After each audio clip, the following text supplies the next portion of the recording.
Well, hello, everybody. I'm Dr. Monica Powell. I'm the Senior Associate Dean and Graduate Dean here at the Jindal School of Management at the University of Texas at Dallas. And in a few minutes, you're going to see what the school actually looks like when Norma shares the presentation. But before we get started, first of all, I want to thank all of you for coming to chat with us this morning about the course registration process. We know that it is important for admitted students who are planning on attending to go ahead and get their classes taken care of. In the good old days, you didn't get to register for classes until right before the semester started. And if you're an international student, right before literally classes started a few days after you arrived. But we're delighted that our international students are able to enroll early along with our domestic students so that you can kind of put that to bed, know what your schedule is going to be, and can start worrying about the other things about getting ready for graduate school. We have a great team with us today. We have Angela Howard. She's the Assistant Director for the for the advising operation that really advises students on all things about course registration as well as graduation. We have the Director of our advising operation, Karina Cantua. However, she cannot speak because she has laryngitis. So we won't hear from her. We might see her. She may be doing some hand signals, but she won't be with us. Then we also have Norma Rodriguez, who's the project manager here in the Dean's office and makes all of our webinars happen.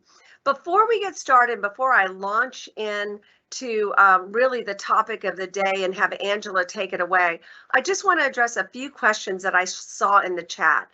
There have been a few individuals that have been concerned about whether or not the TB holds will be removed because you realize you can't register if the TB holds aren't removed. They should all be removed by now. If by chance you still have a TB hold, please send an email to jsomgradvising@utdallas.edu and we'll make sure that that hold gets off. So the hold should all be off.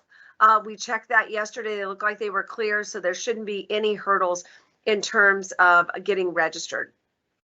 If you are over 22 years of age, the meningitis hold will not apply to you. You'll still be able to register for classes. Another big popular question is from those of you that have already gone out to look at the course schedule, and you see that in a few places the instructors' names are not listed. We're still working on assigning faculty to courses, so that means that you'll enroll not knowing who the particular faculty member is.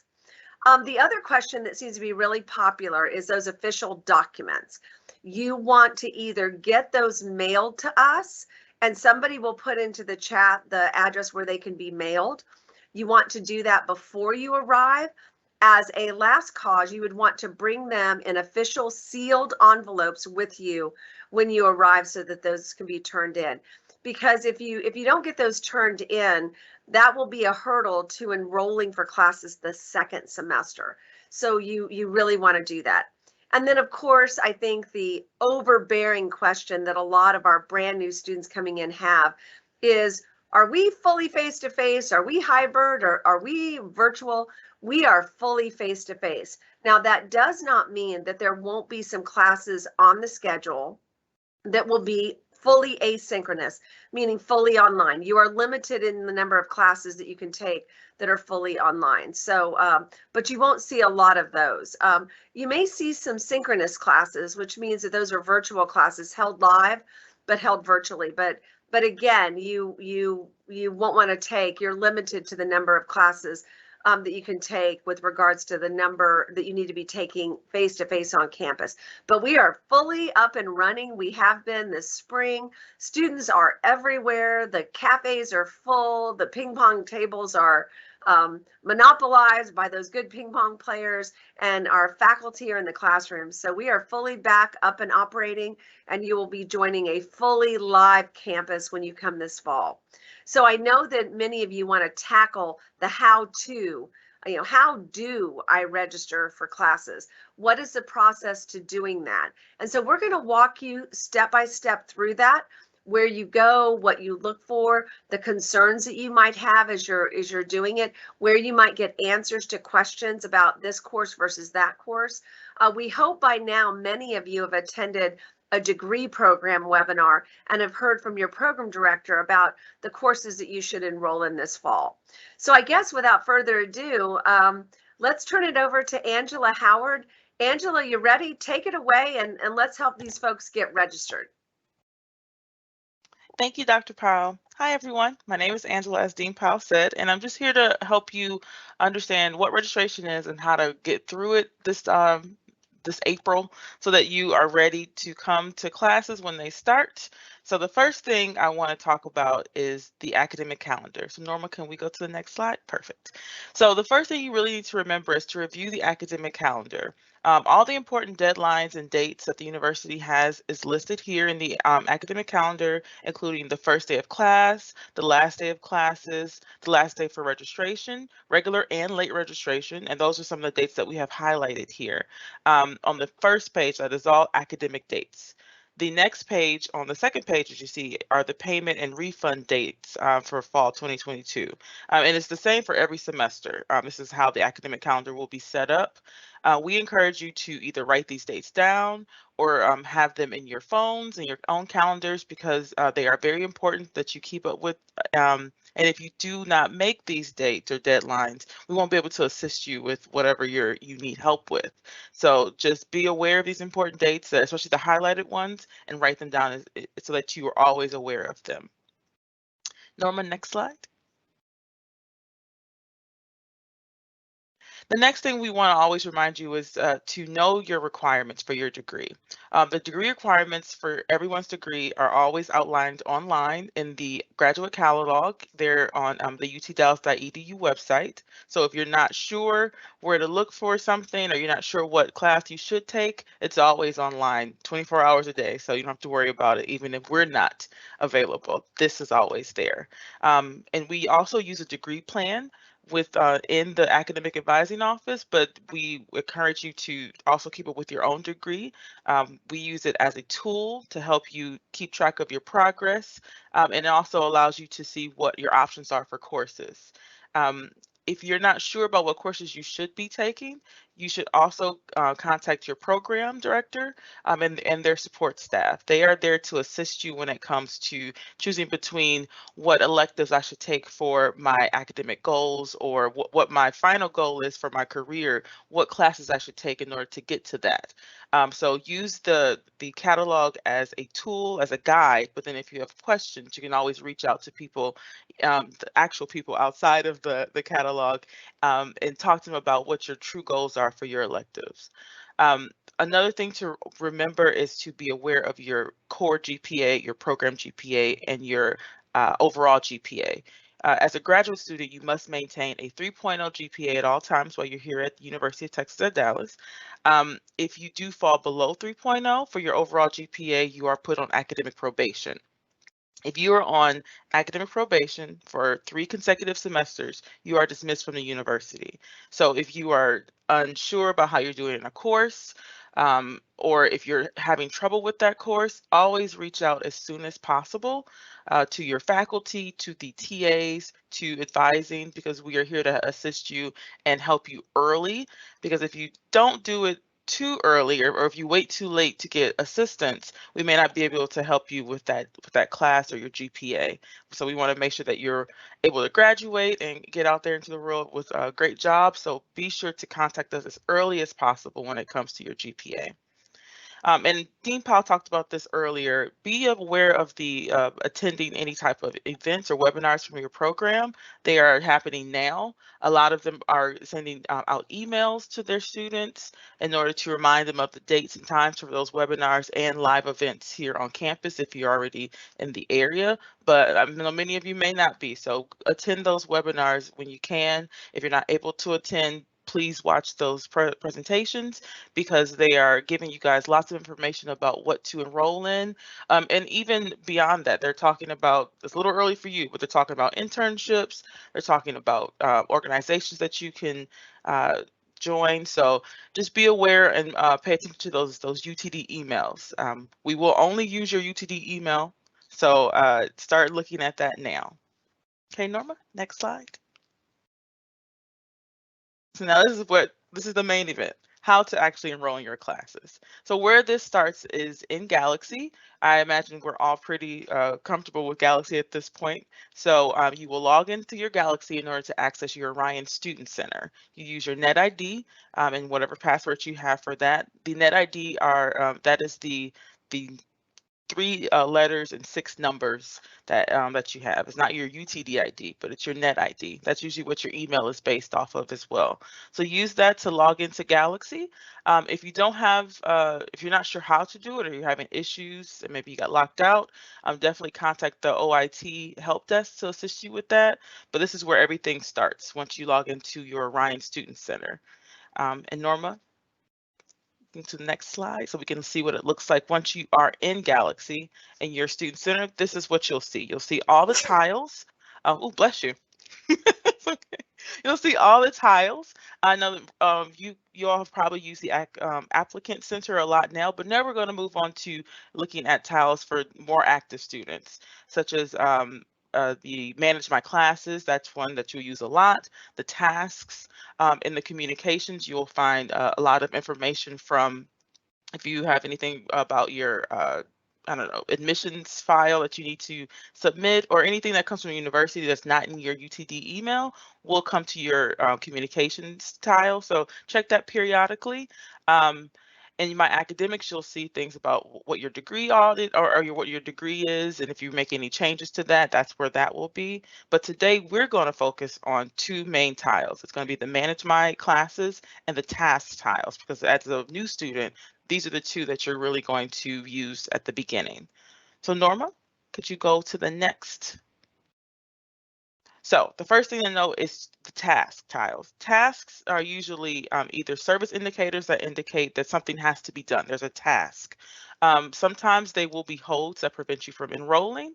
Other times it could just be FYIs for you, for your information, so that you know that you need to do this or that this is coming up. If it is a hold from a specific office, be sure to click on that hold. It will all be located here, because in order to enroll, if there is a hold, it won't allow you to do so. So you have to make sure that you clear all of your holds. You should not have any holds that prevent you from enrolling. Dean Powell also talked about this. But if you do see something, please let us know at JSOM GR Advising at utdallas.edu so that we can assist you. You should not have any holds that prevent you from enrolling. You may see something that is there, but it starts later. So many of the offices have pushed holds forward in time. So it may not start until August or even November at this point. So just be sure that you check to see if you do see a hold, what the start date is. It may start much later on, so you should be okay with enrolling. But if it still prevents you, please check with that office. They usually put their email or even a phone number, just some contact information. Check with them to see how you can get that hold removed. Norma, next one. Now, in Manage My Classes, this is where you will start to actually enroll. You'll see that in here you will find your enrollment appointment. If you just go further down to that list, your enrollment appointment is very important. It is the date and time in which you can start enrolling in classes. It is not a true appointment where you have to meet with someone. It is just a date and time that you can enroll yourself in the system within your Orion Student Center. As a new student, you will have one for summer, or not for summer, for fall. You will have an enrollment appointment, and also later on for spring. It's always for the long semesters. For summer enrollment, if you choose to enroll later on in summer, your enrollment, there will be no enrollment appointment. It is open enrollment for all students, but be sure to click. And there's usually, when you click on a tile on the side, you'll see the enrollment appointment. Always click details, because within that details will give you little tidbits that you need to know, so that if you have any other questions, it's probably in that area. We're going to talk about the adding, swapping, and dropping of classes, because this is where you will do it. Norma, can you go to the next slide? I think I have a... Oh, no, I didn't have it. Okay, well, we'll still talk about it. So for enrolling, the main thing in order to enroll, thank you, Norma, and then to enroll in classes, once you log in, you will find the add swap or drop classes area. When you go in, the first thing I would do is, before you even do that, I would actually look at the browse the classes so that you can see what's available. So you can do that within Galaxy here, or you can do that within Coursebook. Coursebook, or we call it Course Lookup, is a system that allows students to look at courses for that semester and in previous, so that you can understand what classes are available, who's teaching them, with the time, the dates, everything is there, so you're able to plan your courses. Within Coursebook and Orion, they give the same information. It's just that Coursebook is the planning tool. Orion is where you would actually enroll in your classes here in the Orion Student Center. So you can use either for planning. But I would say the first thing you do is always, you're adding classes, your new students. So when you go in, be sure to look at your degree audit on in your in the course catalog, see what classes you need. Usually new students begin with core classes and then start to look at that, and then go to the program webinars to see if you should take anything else. But we recommend that you start at least with your core. And then make sure that you always check to see if there's more than one section, which there will be for most of these classes, so that you can really plan out your day when it comes to your courses. Now you can go to the next one, Marla. So just final thoughts. Once you are done with, you've registered, what do you need to do? What do you need to remember? Always, as I said before, use your UTD email account. As a UTD student, we will only send emails to your official UTD email account. We will no longer use personal email addresses. I know some people are just very comfortable with their Gmail, but we cannot use that for official business. So please be sure to use your official account for all office correspondence, not just advising or JSOM, for everyone on campus. And then keep your ID safe. The UTD ID and the net ID are, as I said before, two different things. Please be sure to keep that UTD ID safe. That's your ID number. It's almost like the Social Security number for a U.S. citizen. So do not allow anyone to get that ID. So we recommend that you always just use your net ID if you're sending us information, so that we can identify you. It is linked to your email address, but if you also add that inside the body of your email, that is great, so that we can look you up if you ever need assistance with something. And if you are not sure about what you should take, reach out to us as well at JSOM GR Advising at utdels.edu. We're always here to assist you with courses, or if you're just not sure on anything, we're kind of usually the first people that students reach out to. And then if you're not sure about how to register, we do have videos online with all this information step by step on what you need to do to register. And they kind of walk you through, and you can see someone essentially registering in a way for a class. That is on our Jindal website at jindal.utdels.edu. Under advising, you can look at all of those videos at any time. And there are also other links in that. If you have questions about financial aid or payment, there's going to be a link somewhere in that page that takes you to an outside page too. So those are my main things for registration. Oh, we can't hear you, Dean Powell. Yeah, thank you, There it is. Angela, for that overview. I've been trying to answer questions like crazy in the chat. Norm, I hope that hasn't complicated your situation in trying to ask us questions. So the TB holds have been removed. You may still see them on your account. So you may see them, but they are not going to prevent you from registration. What they will do is, as soon as you are registered, at some point they will reactivate that hold, and you will need to make sure that, once you arrive, you need to go get that TB test taken here in the US. Then you need to provide the health center with that negative result, and that hold will be removed. That hold will keep you from doing a lot of things if you don't get the TB test taken care of once you arrive, but it is not going to keep you from registering. Okay? It will not, you may see it, but it's not going to keep you from registering. You should be able to go through the registration process.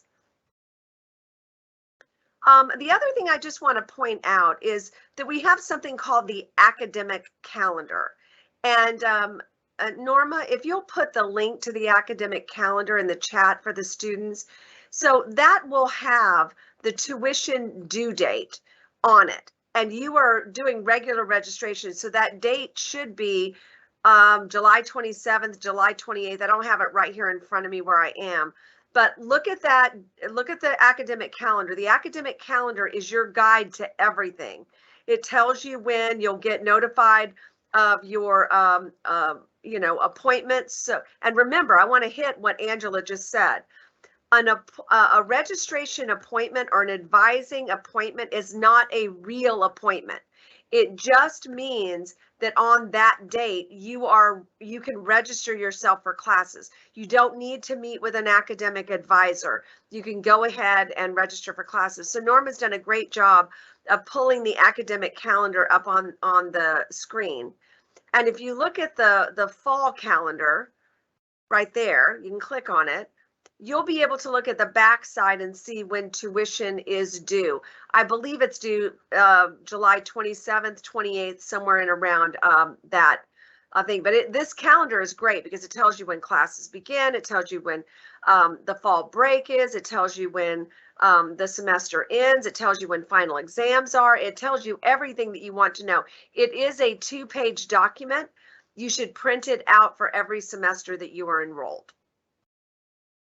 And generally speaking, for our international students who might be watching, you enroll this fall as a new student in 10 credit hours.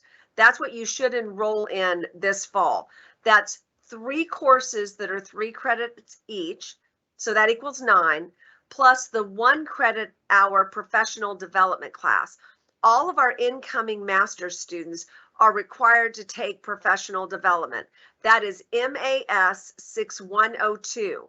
So for all of you that are international students who are enrolling, you need to enroll in 10 credit hours. So be sure to pay attention to that and make sure you get enrolled in all of those.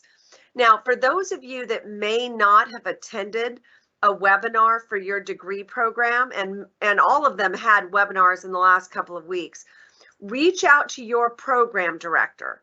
If you didn't attend that webinar, ask them for a copy of that recording, and they will go over the whole curriculum, the core classes, the classes you should take this fall. They will give you some really good advice, and then you can also email them directly if you have any questions about the courses that you should enroll in. So Norma, I am going to stop talking, and I'm going to let you ask any questions we didn't attack in the chat area. So we have somebody who's asking about how do we know what the mode of instruction is, whether it's an online class or in person? How do they tell that when they're looking in coursebook? So the thing that you want to be very aware of is, so let me give you an example. So if you were to see a class, and I'm just going to use MAS 6102 as an example. If you see a class like that, MAS 6102, and it has a section number at the end. That section number might be 001, 002, 003, 004. It might be 501. If that section number is all numbers, that is a face-to-face class.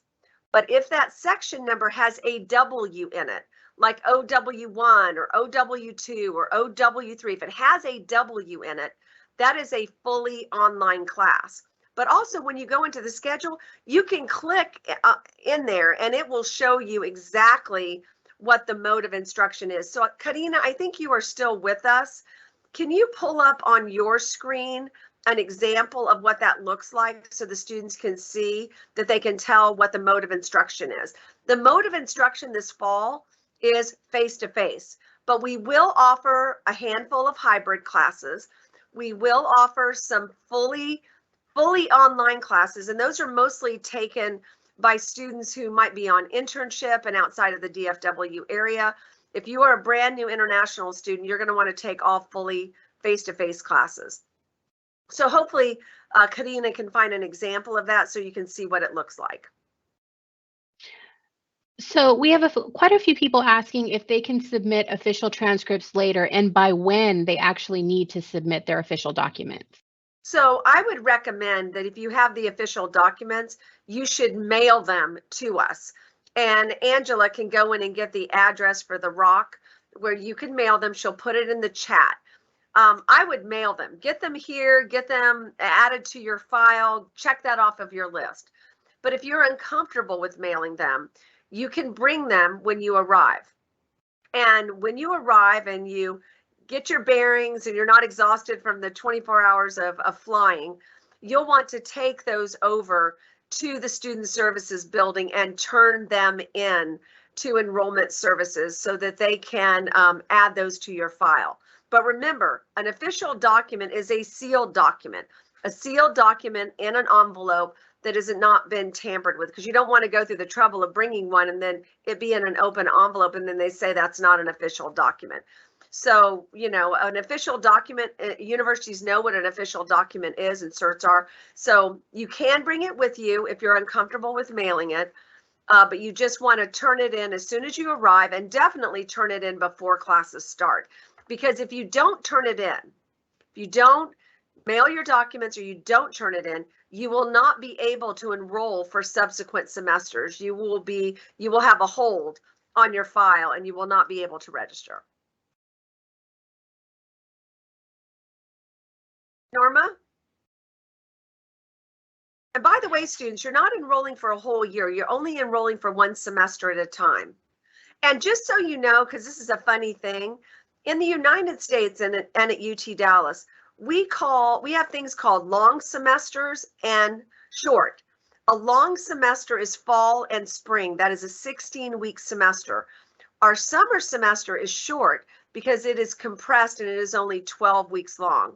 So if you are enrolling in a degree program that requires an internship, you need to have been enrolled in classes for 2 long semesters before you are able to take an internship.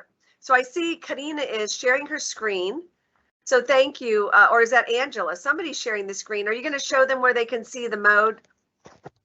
So I'm sharing the course book. Karina had mentioned that she looked up Accounting 6301, and that is one where you can kind of see the modes. So let me go and search for that. Yeah. And Angela can go ahead and explain what we're looking at. Yep. So for if you actually click, Norma, can you click on the class like inside? Not there. Just inside the box. Yep. Just in the box. Yep. Perfect. Just make it expanded. Perfect. So you can see that this class has a 0W1 section. That's what Dean Powell was speaking of earlier. And the instruction mode is for 0W, 0W1, 0W2.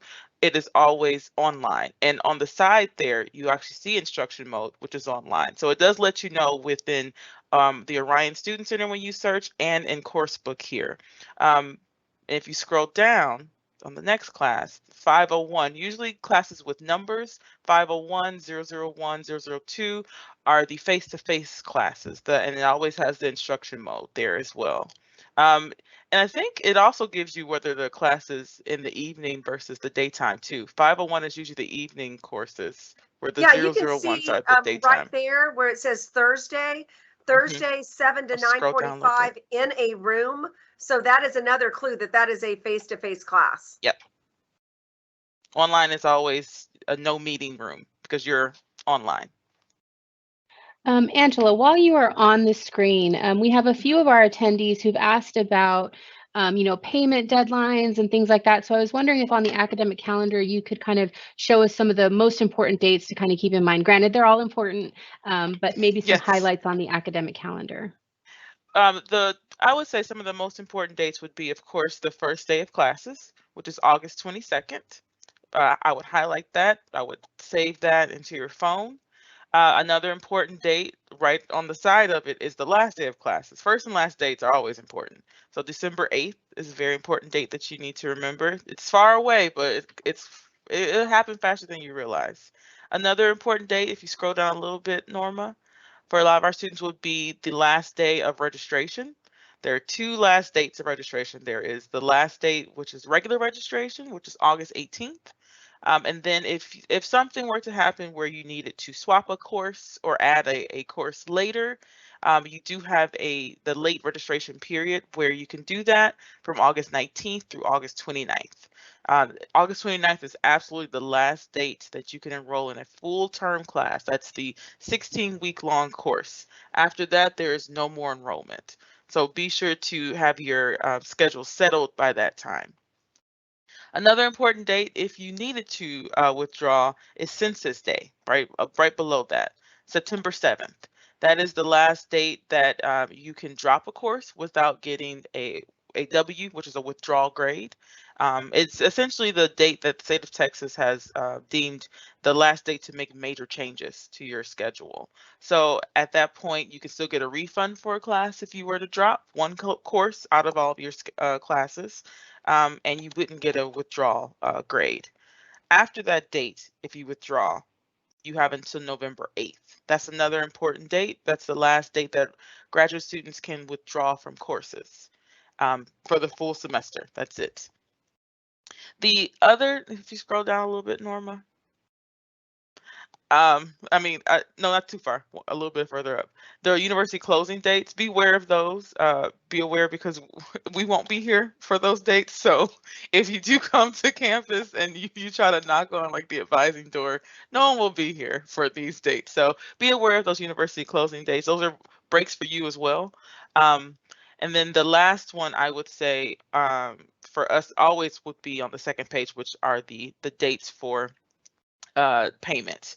As Dean Powell said, there is the registration deadline payment for you guys. It's over here on July 27th.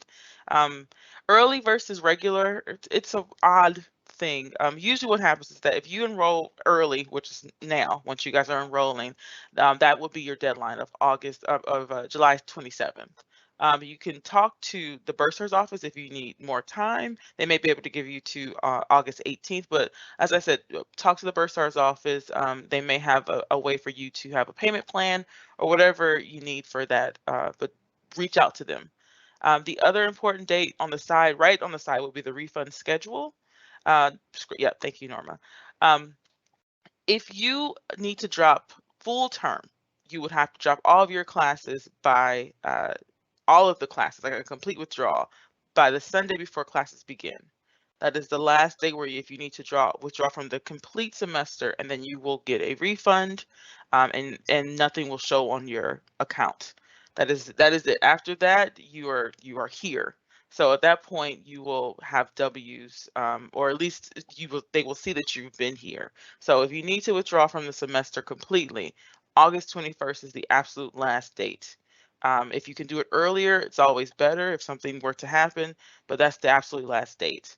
If you're just dropping one class, so if you enrolled in 4 and you decide, you know what, I only need my 10 credit hours. I only need professional development and my 3 classes. Trying to take 13 is too much. I don't want to do it. That last date to drop without getting a W and with getting a refund would be Census Day, which is September 7th. After that, you will have a W grade on your transcript, which just shows that you were in the class after census, and you won't get a refund for that course. So September 7th is a big date for a lot of students. Really, really keep that there. Have a bunch of bells and whistles on your phone for that one. Those are my most important ones, or would be. And then if you're doing financial aid, contact them. They have their own dates. But if usually a lot of international students don't have the financial aid aspect of it, but if you are, reach out to them because they may have other deadlines for you. Thank you very much, Angela. Dr. Powell, we've had a couple students ask about scholarship and when they might get final decisions on their scholarship applications. So thank you for that question. The official scholarship deadline date to apply is May the 1st. So the scholarship committee meets on a rolling basis. So it will probably meet a couple of more times before the scholarship closes and doesn't accept any more applications. You know, we give out hundreds of scholarships here that are tuition waiver scholarships for students. So we will give out great scholarships to great candidates in our holistic review until we run out of money to give out scholarships. So we're coming down to the end now. So those people that apply early have a bigger advantage if they are a strong candidate. So, but that's what the deadline looks like. We'll be making another round of decisions in the next 10 days or so, then one more round, it will close. We will notify all of those individuals that didn't receive a scholarship shortly after the scholarship deadline of May 1. We had some students ask for like how many semesters they can actually register for right now. When so they know they can register for fall when their enrollment appointment. When can they start registering for their second semester and beyond? What does the cycle like that look like? So that's a great question, and I think that's a very fair question for people that are coming from outside of the U.S. You enroll one semester at a time throughout your whole degree program. So midway through the fall, you'll get, another email that tells you that the spring class schedule is live. You can go and look at it. Then you'll get notification that you have an advising appointment date. And again, I want to reiterate, an advising appointment date is not a real appointment. That just says you can start enrolling yourself for classes effective that day or time. So, but if you need an advisor, you can always reach out and talk to an advisor or talk to somebody in your program, like your program director, to get advice on the courses that you should take. If you do not know who your program director is where you can seek advice, you can send an email to jendal@utdallas.edu and say, I don't know who, I'm an MSITM student. I don't know who my program director is. We'll send you their email so you can contact them. But you can also, if you're confused about what to enroll in, you can send an email to JSOM. And by the way, JSOM is an acronym for Jendal School of Management. So you can send an email to JSOM Advising at utdallas.edu if you want to, talk with an advisor. But for all of you that have been admitted, who are active matriculants and told us you're going to come this fall, you can get on any of our home web pages for the degree program, and you will be able to find the curriculum. And the curriculum is completely outlined there. The core classes, the elective classes, which classes you should take first, but all of our entering international F1 students will need to enroll in a minimum of 9 credit hours, but you need to enroll in 1 credit hour of MAS 6102, which is professional development. So all of you should enroll in 10 credit hours. That is really important because if you want to apply for internships, you're going to be held if you haven't taken MAS 6102, and that is required to be taken in your first semester. So midway through every semester, you'll get notified that the next semester's course schedules are live. You'll find your appointment date, and then you're able to go in and register yourself. You can always seek help from our advising office. They have a lab where, they have advisors there live all the time, and they answer questions, or they do it via email and Teams appointments as well. Perfect.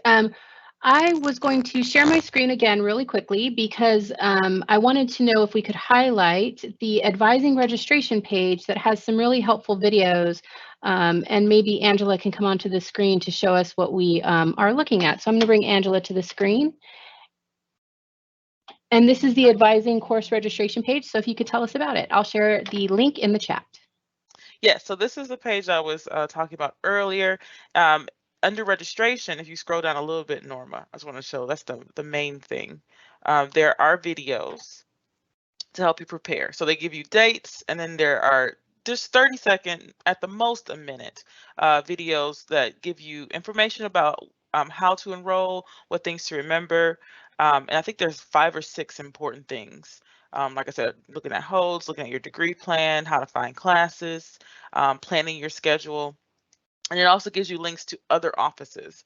UTD is a community. When I say this, people are like, "What does that mean?" So it's an umbrella that helps a bunch of students. So yes, there are many people under this umbrella that you would see, but it's all UT Dallas. And JSOM we have our own little umbrella of advising, your program, and the CMC. So the CMC is our career management center. So we're here to all help you with different aspects of your degree and your time here. So that's the same thing here. So we give you those other people who, if you have questions, you can reach out to them. If you scroll down just a little bit more, And then it gives you some other important reminders within Galaxy, how to add classes. There's just so many short videos so that if you're just not sure of what to do and you're in the middle of enrolling, you're like, I think there's something I'm missing, you can always click here. Any time of the day it's available, so that if you just don't know, it's here if we're not available. Another place, just one more thing, there are JSOM policies that you must remember. If you click there, Norma, at the top, the little,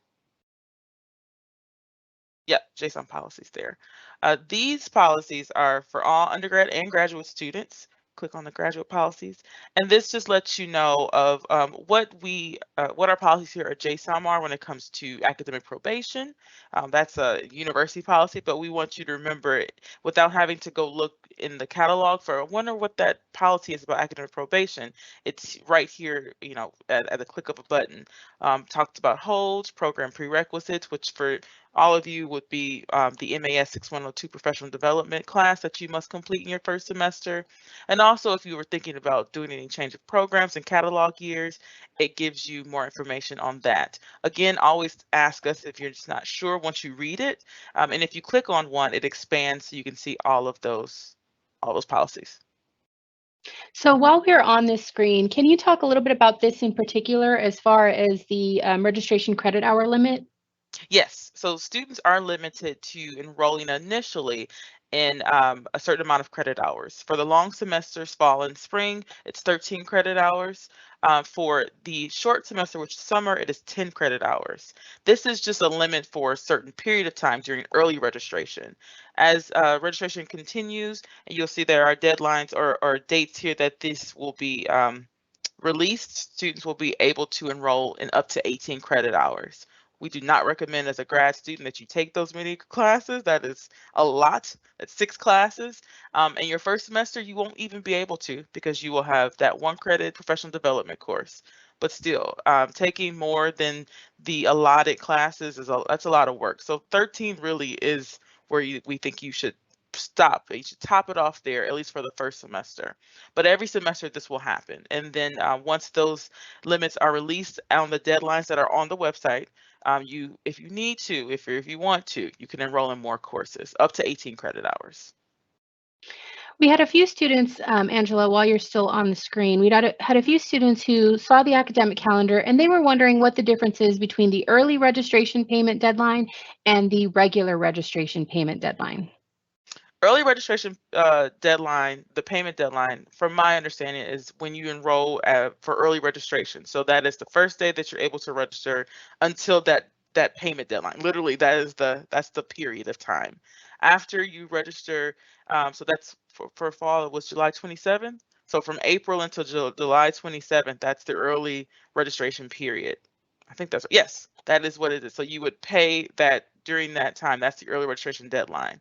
If you enroll after July 27th, you're in the regular registration deadline. So then you would pay August 18th. I always say double check with the bursar, but from my previous experience, that's the only difference. It's just when you enroll, it's that period of time. So Norma, I want to respond to some students. You know, I think that our incoming students have figured out the more classes you take in a semester, the less you pay per credit hour. But, you know, you don't want to come and, you know, take a huge number of classes so that you get a lower cost per credit hour. There are some disadvantages in doing that. Number one, you don't want to get finished with a degree in 1 year. You will have exhausted yourself in doing that, and you will miss the opportunity for internships. Number two, you can only enroll in up to 13 credit hours as a new incoming student. Now, shortly after you know, the semester starts, we raise that up to 18, but you do not want to be taking 18 credit hours as a graduate student. That is a monumental load. You don't even want to be taking 15. You know, the max that you want to take as an incoming student is probably 13. That's 4 classes plus the 1 credit hour professional development. But remember, when you come, you really want to, you know, build your network. You want to get engaged. You want to join student organizations. The bulk of our MS students who come from abroad will take 10 credit hours their first fall. That's 3 courses plus the 1 credit hour professional development. They'll get involved in student organizations. Some of them will apply for campus jobs. You know, you'll be pretty busy. The next semester, which would be spring, most of our graduate students will take 9 credit hours or 3 courses, get very involved in student organizations and get very involved in looking for your internships. In the summer, that first summer, generally students will take an internship course, because you're required to take a course if you're an international student. If it is required in the degree, that can be a 0 credit hour course, which means you don't pay for it. If it's not required within the degree, you have to enroll in a 1 credit hour course. And students may take 1 additional, maybe an online class while they're doing an internship. In the second fall, they take 9, and maybe another hour of internship. In the last spring, they take 9, maybe another hour of internship. So that's generally the way it flows for a student who's taking a 36 credit hour master's degree. If you're doing a double degree with the MBA, it's a little bit different. You'd want to talk to an advisor about how all that works. For the MAS 6102 professional development class, are they automatically added to this course in the first semester, or is it something that they have to go and find in course book and register for? You have to themselves? register for it. You must register for it. You will not automatically be placed in that class. And it is just for the first semester, because this person is also asking, will it run through the whole program? So generally the professional development class is an 8-week class that might go the first 8 weeks of the semester or the second 8 weeks of the semester. The catalog requires all master's students to take it in their first 12 hours. So you want to take it in the fall. It does not run throughout the program, just in that first semester. If a course says no meeting room, can they register for that course as an F1 student? So as an F1 student, you're limited to the number of online classes that you can take. You're limited to 1. Isn't that right, Angela? You can only take 1 as an international student. You would want to look at the course section. So again, if it has a W in that section, if it said MAS 6102 OW1, and there's no location listed in there, then that is a fully online class. But if it has numbers at the end, like MAS 6102 501, and there's not a location, then they may not have assigned it a classroom yet. Perfect. Are there any kind of WhatsApp groups or LinkedIn groups for fall 2022 admitted students? Yes, there are, and you should reach out to your program director. So if you're a business analytics student, reach out to Gaurav Shekhar. If you're an ITM, reach out to Mark Thuin. We have tons of those WhatsApp groups. So you want to reach out to your program to make sure you get connected to the right one. If you don't know who to reach out to, send an email to jendal@utdallas.edu and we'll tell you who to ask. We have quite a few people in the Q&A asking about how to contact an advisor to get help. So I was wondering if you could maybe talk about, when to reach out to your program director for advice and when to reach out to the advising office for advice. So that is very confusing, and I'll tell you, it is not our fault. So the university will notify you in Orion of your appointment date. That is not a real appointment. You can go in and look at the curriculum from your MS webpage. You can see what courses you should be taking. You can enroll yourself. You just can't start until the date of that advising appointment. But if you really feel like you need to talk to an advisor, you should really start with your program first. You should talk to your program director. They will tell you exactly what courses you should be enrolled in the fall. Generally speaking, all of our master's degree programs have core classes and they have elective classes. Generally, the core classes are often prerequisites for the elective classes. So you are going to be very safe to enroll in classes that are core. And why do you ask that question? Because it varies from degree program to degree program, how many core versus electives there are in your particular degree program. But remember, when you go to graduate from UT Dallas and earn your degree, you must have an overall GPA of a 3.0 in your core classes, just the core classes alone, but you should also have an overall GPA of 3.0 and above. You have to have both of those. So that's one of the main reasons you should take your core first, because it's core for a reason.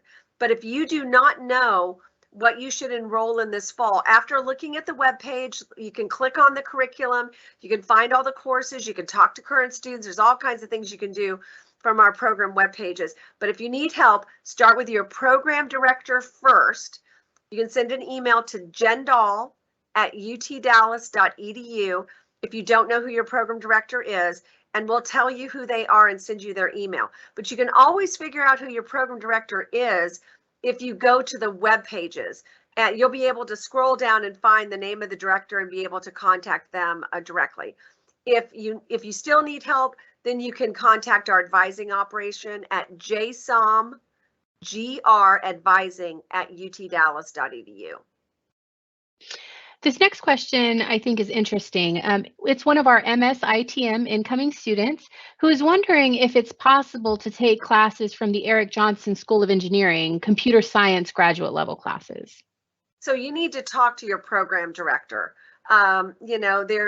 There's a challenge in trying to get the classes that are required by your degree versus having room to take classes outside of your degree. So if you're in the ITM program, you need to reach out to mark.thuin, and Norma will put it into the chat, mark.thuin@utdallas.edu, and he'll give you some really good advice. There are a lot of different tracks in the ITM program, 7 in particular, and there are some attractive courses over in the engineering school. So you need to make sure you get some really good advice before you do that.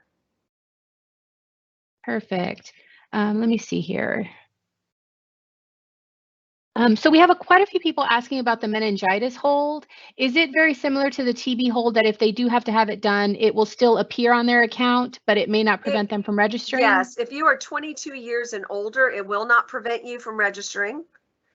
But if you are younger than 22, it will prevent you from registering. You need to reach out to the health center to figure out whether or not you can prove your meningitis from outside the country. You'll need to reach out to them. That's Health CEN. So it's HEALTH CEN, CEN @utdallas.edu. You want to, and again, I just want to reiterate, because I see a lot of people asking about the official documents.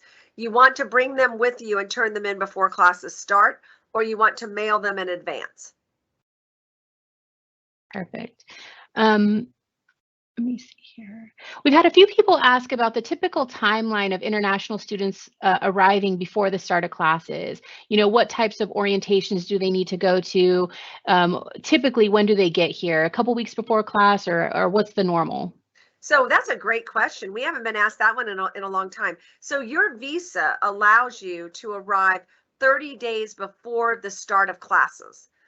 But most of our students arrive, many of them arrive the first week of August because they want to go to intercultural programs orientation, which is a required orientation held by the university to help you acclimate.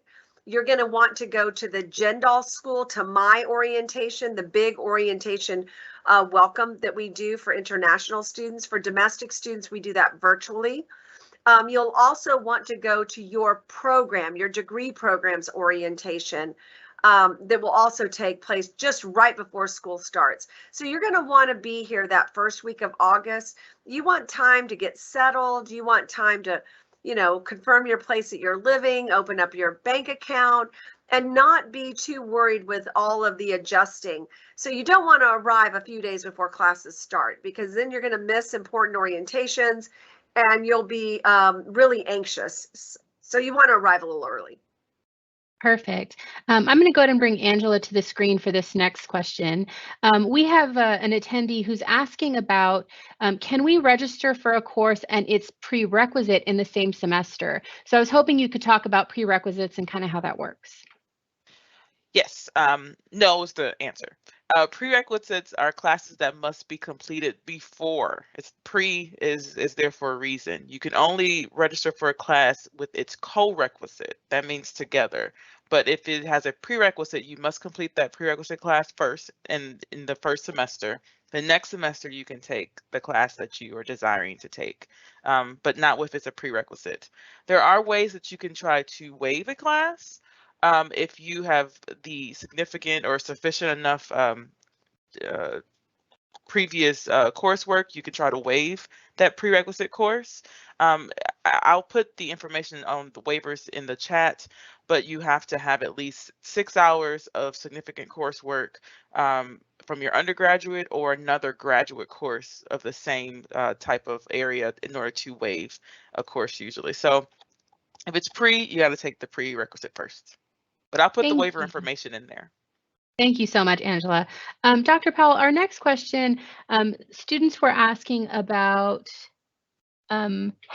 Handshake. I guess they're interested in on-campus jobs, so they're wondering when they'll be able to access Handshake. You'll be able to access Handshake when you get here and you are enrolled in classes. You have to go in and set up your profile, but you'll be able to do that to see on-campus jobs. Also, if you are a student who is struggling to get a visa appointment and you find that you won't be able to get a visa appointment and arrive on time for fall classes, then what you want to do is you want to defer your admission to spring. And so you have time to get that and get a new I-20 from the ISSO and come in the spring. We have some students who are asking for summer. Do they have to wait for a certain date to register for summer, or when can they start registering for summer courses? Angela, you want to answer that question? Yes. So if you are registering in summer, it is open enrollment. Summer is always open. There are no enrollment appointments for summer. So you just register the first day. For summer 2022, the first day of enrollment was yesterday, April 4th. Oh my gosh. So if you are summer start, you can enroll now, as long as there are no holds preventing you. Thank you. Dr. Powell, we had some students who have been awarded scholarship kind of ask how that works. When are those scholarship funds applied to their account? When will they be able to see their true balance for what is due for them? So we will notify Central University in early June that you have been awarded a scholarship. And then shortly after they post them, you'll be able to see them on your account. So if you were awarded an incoming student scholarship, a Dean's Excellence Award, then you will get your tuition converted from an out-of-state to an in-state. You'll get an in-state tuition waiver, which will apply for fall and spring. Perfect, thank you. So it looks like we just have a few minutes left, so I want to make sure that you have time for closing remarks, reminders, anything like that. So Norma, did we record this webinar? We did? We did, yes. Okay, so we will send this webinar out to all of you so you can go back and re-watch it. We will also send you a copy of the PowerPoint so you can look at it. That will help you. We realize that this is kind of complicated. The way that maybe you did it at your undergraduate institution is not the way that we do it here at UT Dallas. So again, we will send that information so you can go back and re-watch it. But keep in mind, I just want to reiterate this again. You don't need to talk to an advisor to enroll yourself. As soon as you see that enrollment date, you can enroll yourself. You should go out, spend time on the program page, understand the curriculum. Hopefully you've attended a webinar by that degree program. If you have questions about what you should enroll in, reach out to that program director and they will help you to figure that out. But they've had a lot of webinars and have probably sent you recordings of those webinars to kind of help you out. Also keep in mind, you may see a number of holds on your account. If you see the TB hold, it's not going to stop you from registering. You may see it, but it isn't going to stop you. If you see a documents hold, it's not going to stop you from enrolling, at least right now. But in the future, if you don't send that to us or bring it, you won't be able to enroll in subsequent semesters.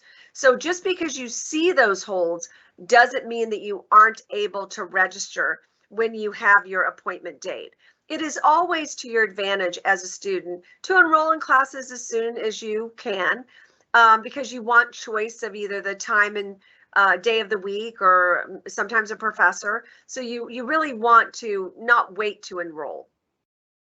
if you do enroll, then you want to refer to that academic calendar so you understand when tuition is due. Now, a lot of you have asked, how do I calculate tuition? Well, you can go to the tuition estimator. So I'm going to ask Norma if she'll go get the tuition estimator in the Office of Financial Aid. You can put in there that you're an international student, that you're going to be living off campus. I mean, and it'll give you an idea of what your tuition is. You can also go in and look at the tuition tables. Don't forget that you pay a Jindal School supplemental tuition fee as well. So you are going to want to figure out what you're expected to pay. If you have any questions about your bill at all, say for example, you're getting a loan, but you're not getting a distribution until later, then you can email the bursar's office. The bursar is a term that we use for the financial office. So you could email them at bursar@utdallas.edu if you're going to need an extension because you have a loan payment coming later than the tuition is due. So you can certainly do that as well. We want to answer all of your questions. We know this is complicated. It's confusing. You may be coming from halfway around the world to take classes with us, and we're here to help you. No enrolling process is perfect, so there's going to probably be a few stumbles along the way, but we're here to help make that journey as easy as we can. So don't forget, the most important email address, one that's easy to remember, is jendal@utdallas.edu, and we will direct your questions to the places where you can get your answers. So enrollment starts pretty soon, so we want you to get after that. I want to thank Karina, who's with us, even though she couldn't say anything. She provided a lot of background support. Hopefully her tonsillitis will go away. Angela, thank you for giving the presentation today and walking students through the process. And Norma, of course, for making all the magic happen. We will email you, again, a copy of the recording. We will also email you a copy of the PowerPoint deck.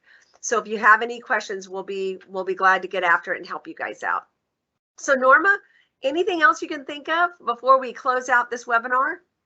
Nope, I just put a little note in the chat that says that we do upload all our webinars to the JSOM YouTube page, and so I'd always recommend that people subscribe and sign up for notifications for new videos, but we will email them all the materials. And the one last thing I want to say, Norma, is that it's important. You know what it's like when you get a new phone, and you're not used to it, and what do? You kind of play with that phone to figure out how it all works. You want to get into Galaxy. Galaxy is our kind of center place, Orion. You want to get in there and kind of figure out what all those different tiles do. It will tell you, if you go into Orion, it's going to tell you the date that you can start enrolling. It's going to tell you if you've got holds. It's going to give you a lot of information that is right there. So spend time on the program webpage, spend time in Orion figuring out what all those buttons do. And if you have any questions or we can help, we want you to reach out to us. It's been a pleasure to be with you guys today. We hope to hear from you soon if you have questions. Thanks to the team for being here. Be in touch with us if we can help you. Thanks, everybody.